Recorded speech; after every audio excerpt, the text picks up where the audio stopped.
Janata Dal United को अगर तीसरे स्थान पर किसी ने पहुंचाया तो वह चिराग पासवान थे।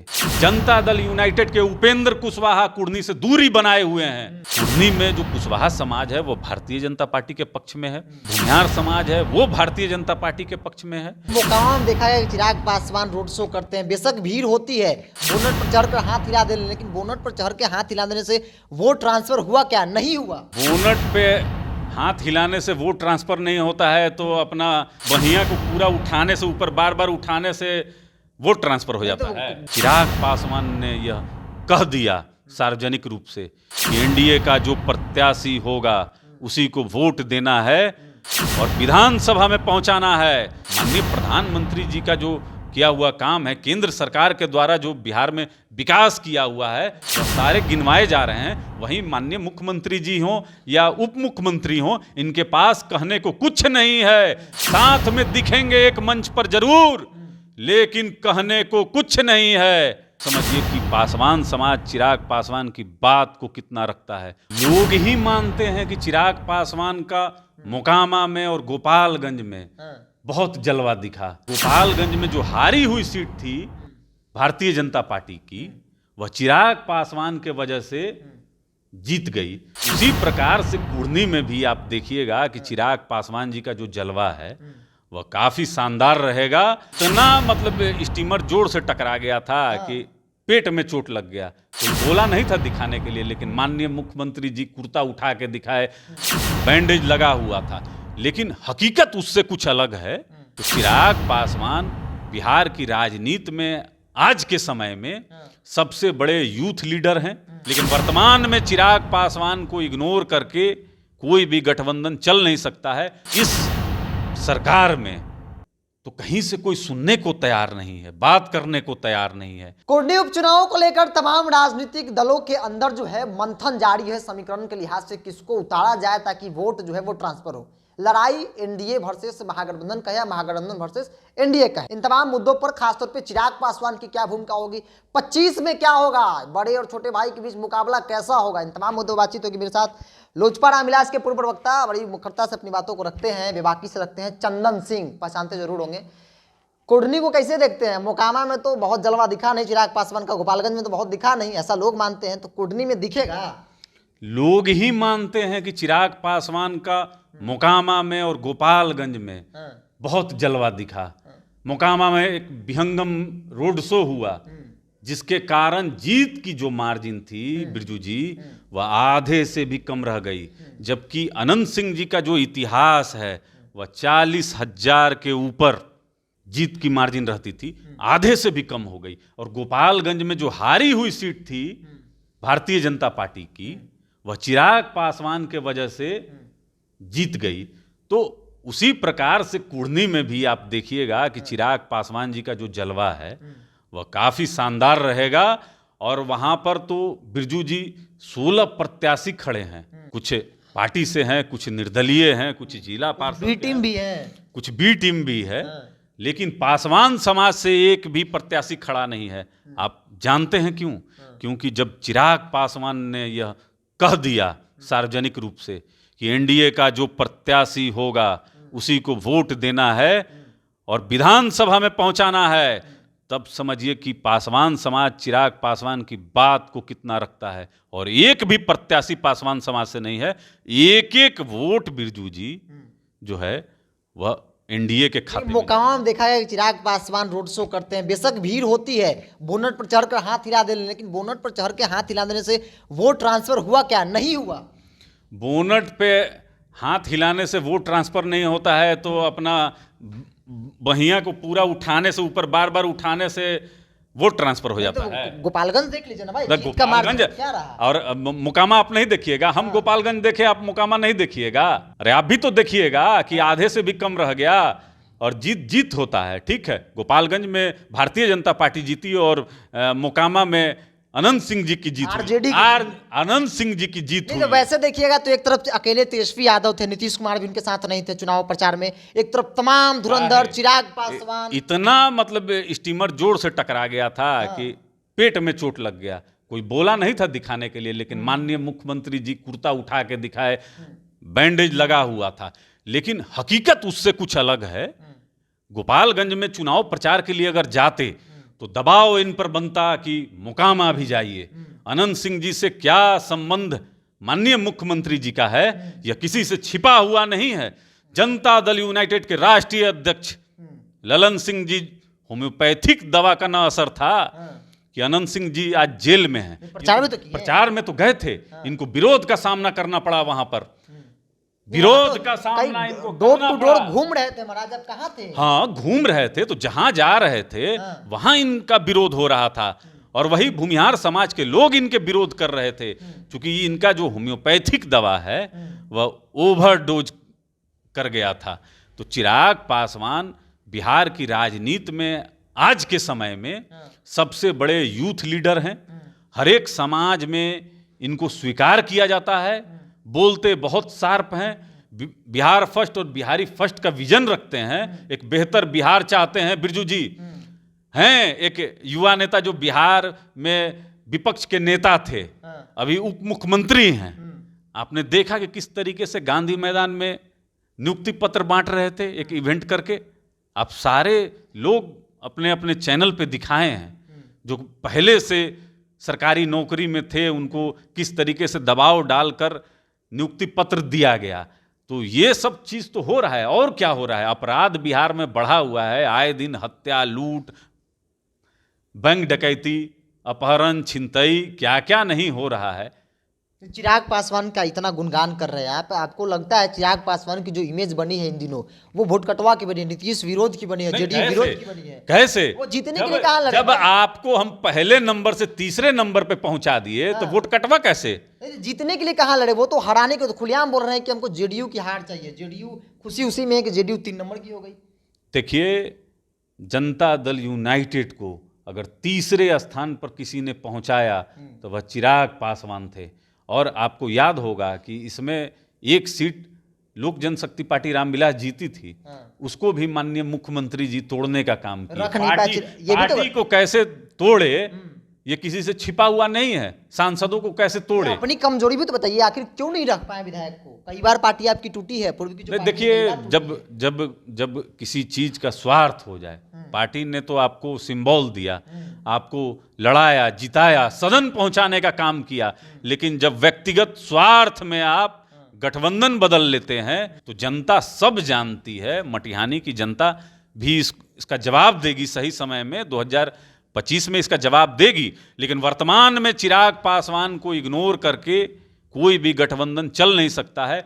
और खास करके देखिए, भारतीय जनता पार्टी के तो सहयोगी अब चिराग पासवान हो गए हैं और भारतीय जनता पार्टी स्वीकार कर चुकी है चिराग पासवान जी को। तो आप देखिए कि कुर्नी में क्या जलवा दिखेगा, किस तरीके से एक एक वोट भारतीय जनता पार्टी की तरफ टर्नअप होगा। एक तरफ मुख्यमंत्री देखिए अपने सहयोगी के चुनाव प्रचार में नहीं जाते हैं, दूसरी तरफ तेजस्वी प्रसाद यादव का किस तरीके से मान मनोवल किया जाता है कुर्नी के लिए, सीट भी वो ले लिया जाता है। और आपस में इन लोगों का जिस तरीके से सरफुटौल है, लड़ाई है। वो सीट किसकी थी बिरजू जी? कुर्नी सीट आरजेडी की थी, क्योंकि वहां से वो चुनाव हारे नहीं। वहां से तो वो कुछ बहुत बड़ा कारनामा किए, इससे उनकी सदस्यता चली गई। तो वो जो सहनी समाज है वो तो पूछ रहा है कि आखिर भाई हमारा ये सीट था, ये किसको चला गया? ये चला गया कुशवाहा जी को। अब भारतीय जनता पार्टी भी वहां पर कुशवाहा समाज को लगाई है। जनता दल यूनाइटेड के उपेंद्र कुशवाहा कुर्नी से दूरी बनाए हुए हैं। क्यों बनाए हुए हैं दूरी? दूरी इसलिए बनाए हुए हैं कि इनका भी जो तार है वो कहीं ना कहीं अब एनडीए के तरफ आता हुआ दिख रहा है। वो तो कह चुके हैं कि भाई ऐसी कोई बात है नहीं, लोग अपनी मियां मिट्ठू बन रहे हैं और कुछ है नहीं। आप आने वाले समय में देख लीजिएगा, क्योंकि उपेंद्र कुशवाहा जी तो जो सोच कर गए थे वो उनकी मंशा पूरी नहीं हुई। संसदीय बोर्ड का एक जो सेंटिंग पोस्ट होता है वो डालकर उनको बैठा दिया गया, ना मंत्री बनाया गया ना कुछ।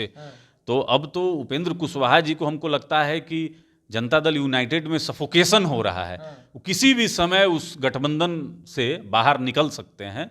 और कुर्नी में जो कुशवाहा समाज है वो भारतीय जनता पार्टी के पक्ष में है, जो भूमिहार समाज है वो भारतीय जनता पार्टी के पक्ष में है, और जो दलित समाज है जिसको कोई भी डेंट नहीं पहुंचा सकता है, ना वो जनता दल यूनाइटेड पहुंचा सकती है और ना महागठबंधन पहुंचा सकती है। देखिए, बिहार में जहरीली शराब से की जितनी भट्टियां थी और इसको पीकर जितने लोग मरे, उसमें अधिकांश दलित और महादलित परिवार के बच्चे थे बिरजू जी।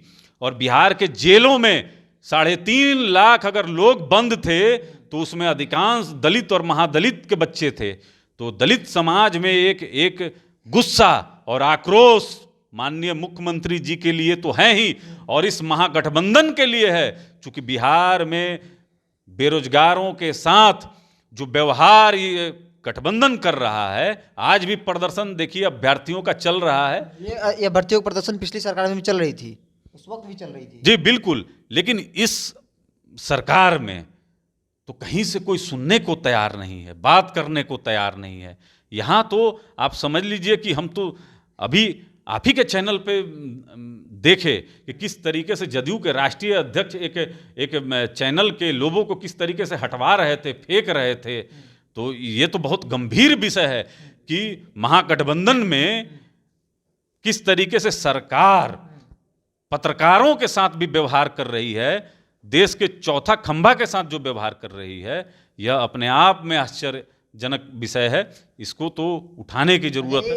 एक सवाल का जवाब दीजिए। पिछली बार जब चुनाव हुए थे, 20 के चुनाव, उस वक्त नीतीश कुमार एनडीए के हिस्सा थे, बावजूद भारतीय जनता पार्टी को हार कितने वोटों से मिली थी? 700 कुछ, बहुत मार्जिन नहीं था। इस बार नीतीश कुमार भी इधर है, चिराग है, तो बहुत ज्यादा दिख नहीं रहा है कि चिराग का जलवा दिखेगा। देखिए, तो मैं आपको कह के जाता हूं बिरजू जी कि कुर्नी का सीट चिराग पासवान की वजह से भारतीय जनता पार्टी जीतेगी।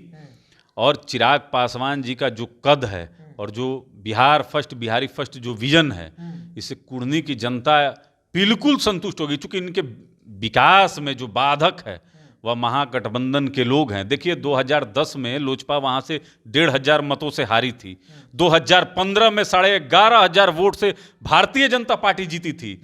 और 2020 में वहां पर राष्ट्रीय जनता दल महज 700-750 वोट से जीती थी। तो यह अंतर बहुत कम है।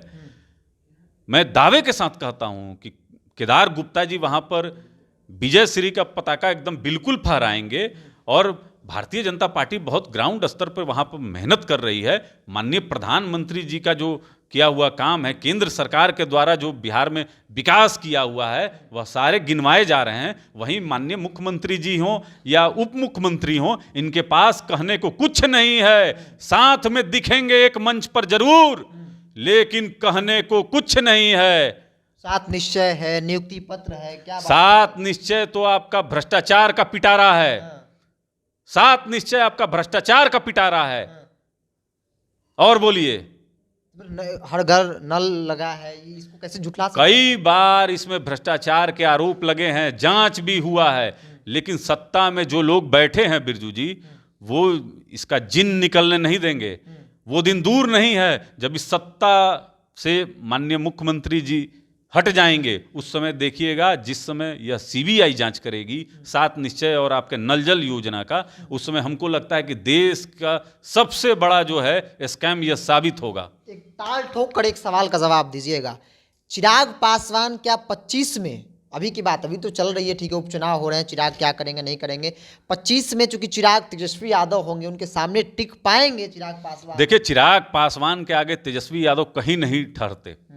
कैसे? वोट बैंक में विधायक नहीं, वोट बैंक, देखिए वोट बैंक जब एक छवि बन जाती है तो वोट बैंक कोई मायने नहीं रखता है। माननीय प्रधानमंत्री जी का अगर वोट बैंक आप पूरे देश भर में देखिएगा तो आपको खोजने से मिलेगा नहीं बिरजू जी, लेकिन एक छवि है जो पूरे देश भर में आदरणीय मोदी जी को वोट दिलाती है। उसी तरीके से बिहार की राजनीति में श्री चिराग पासवान जी की छवि दिन पर दिन निखरते जा रही है। और जो इनका विजन है, ये वाकई में अगर मुख्यमंत्री इसको स्वीकार कर लेते और अपने एजेंडा में अगर शामिल कर लेते तो आज बिहार की तस्वीर बदल जाती। बिहार से ये पलायन नहीं होता बिरजू जी। मैं आपको पुनः कहता हूं कि बिहार से जब माइग्रेट जब यहाँ के गरीब करते हैं तो वह कभी बंगाल में, कभी कश्मीर में, कभी दिल्ली में गोली खाते हैं, मार खाते हैं, और भैया जी कह के जो ताना सुनते हैं वह समझिए कि किसी भाले की तरह कलेजे में उतर जाने वाला है। चिराग पासवान इन सब चीज़ों को बदलना चाहते हैं। मुख्यमंत्री जी का देखिए 2005 में जो कार्यकाल था उसकी मैं तारीफ करता हूँ। उस समय जो जो स्कॉर्पियो में और बोलेरो में जो राइफल का नाल निकला हुआ रहता था, जो जंगल राज से निकला हुआ फेज था, उसमें वो कम करने का पूरा प्रयास किए। लेकिन माननीय मुख्यमंत्री जी उसके बाद तो सीधे एक अन्य मार्ग में जो बैठे हैं, वो तो लगता है कि किसी मठाधीश के तरह कि वो रजिस्ट्री करा लिए हैं कि लोकतंत्र में आप जो गुना गणित और अगड़ा पिछड़ा जातीय समीकरण भिड़ा के किसी भी तरीके से सत्ता में बने रहना है। विकास से कोई लेना देना नहीं है। और जब विकास पे इनसे प्रश्न आप कीजिएगा, ये बोलेंगे हमने कितना कुछ किया है, कितना कुछ किया है, कितना कुछ किया है। इनके अधिकारी, अगर इनके अधिकारी को निकालिए तो हम कितना कुछ कहें। अगर बोलने लगेंगे तो पूरा दिन और रात कम पड़ेगा। अब इनको इस सत्ता से हटनी चाहिए। बिहार में बदलाव बहुत जरूरी है। मौका आप दूसरे को जब तक नहीं दीजिएगा तब तक कैसे मालूम चलेगा कि एक अलग दृश्य में भी बिहार को देखा जा सकता है। 25 का चुनाव तो दूर है, लेकिन कुंडली में भी यह लगभग स्पष्ट हो जाएगा कि तेजस्वी यादव एक तरफ है, दूसरी तरफ चिराग पासवान है। किसका जलवा जो है वो काम आता है, कौन अपनी बातों को सही ढंग से और कौन किसको नेता मान पाता है, ये तमाम चीजें जो है कुंडली के परिणाम से तय हो जाएगी। तो इस खबर में इतना ही। देखते रहे टॉप। नमस्कार।